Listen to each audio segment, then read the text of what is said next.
L'année 2021 n'a pas été de tout repos pour Carla Mauro et Kevin Gage. Bousculés par le scandale de sorcellerie qui a éclaté, ils se sont éloignés de tous ceux qui les ont fait connaître, quitte à faire face à de lourdes conséquences. Le 26 février 2021 a été un jour noir pour Carla Mauro et Kevin Gage. Le premier d'une longue série. À ce moment-là a éclaté le scandale de sorcellerie qui a secoué le milieu de la télé-réalité. Carla Mauro était accusée d'avoir fait appel à une voyante prénommée Danae dans le but de nuire à ses camarades des Marseillais. Des audios accablants dans lesquels sa voix était reconnaissable révélaient qu'elle leur avait souhaité du mal, ainsi qu'à leurs enfants, afin d'obtenir plus de succès. Après un long silence, la jeune femme de 24 ans était invitée à s'expliquer sur le plateau de Touche pas à mon poste. Si elle avouait qu'il s'agissait bien de sa voix dans les audios, elle confiait avoir en réalité été victime de chantage et de racket de la part de sa voyante. En l'espace de 5 ans, elle lui aurait versé 1,2 million d'euros, tout en étant obligée de s'en prendre de façon mystique à ses camarades. L'affaire a naturellement chamboulé la vie de Carla Mauro ainsi que celle de son fiancé Kevin Gage avec qui elle a un enfant, la petite Ruby, 2 ans. C'est alors isolés qu'ils ont tenté de sauver les meubles, dans l'intimité. Très affectés durant cette période, ils ont ensuite tous deux affiché des pertes de poids radicales. La première fois qu'elle est retournée sur ses réseaux sociaux, Carla Mauro s'était affichée très amincie.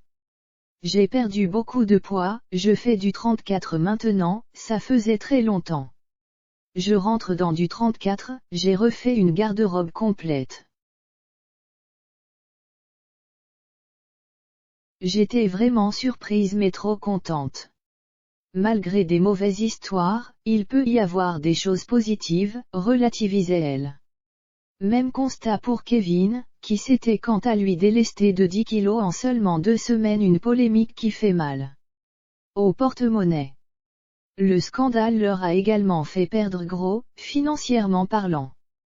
En effet, en désertant la toile pendant 10 jours, Carla et Kevin se sont privés de placement de produits, ce qui a représenté un manque à gagner. Car on le rappelle, en 2019, leur agent Magali Berda estimait qu'un poste pouvait rapporter entre 1 500 € et 10 000 €, voire plus. À plusieurs postes par jour, leurs revenus deviennent vertigineux. Carla Mauro et Kevin Gage ont malgré tout réussi à rebondir, mais seuls.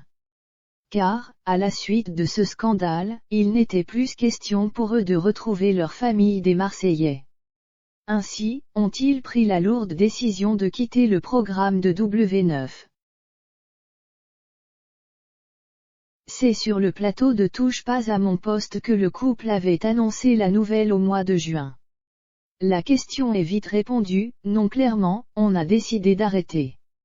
Ça faisait 7 ans, Carla 6 ans, on s'est connus là-bas, on a tout fait, on a une petite fille maintenant. Je pense que pour notre bien personnel, c'est la bonne chose à faire. Je pense que c'était le moment de partir, on ne va pas se mentir. On a passé de super années, c'était magnifique, mais c'était le moment opportun, expliquait Kevin. L'après-sorcellerie. À la place, ils ont trouvé refuge auprès du groupe MyCanal où ils ont pu devenir les stars de leur propre série réalité, la MIF. Pour l'occasion, ils se sont entourés d'un tout nouveau groupe de fratés, à commencer par le sulfureux Julien Guirado. Pour ce qui est des Marseillais, à l'exception de Paga, Carla et Kevin ne sont plus en contact avec les candidats. Carla, c'était devenu la personne à abattre autour de nous. Ce n'étaient pas des amis. Ça s'appelle une leçon de vie, estimait Kevin dans leur programme. Carla Mauro a également coupé les ponts avec celle qui était sa meilleure amie, Maëva Guénam. Pour l'instant, on n'a pas de relation. Pour ma part, je ne suis pas du tout en guerre avec elle. On a pris 2 tournants, 2 chemins différents. On se suit encore sur les réseaux sociaux. Mais on ne se parle pas, confiait la blonde pour Télé Loisirs. À noter qu'aux dernières nouvelles, une enquête judiciaire avait été ouverte auprès de la police de Marseille, laquelle impliquait Carla Moreau et la voyante Danaï. Le résultat n'est pas encore connu.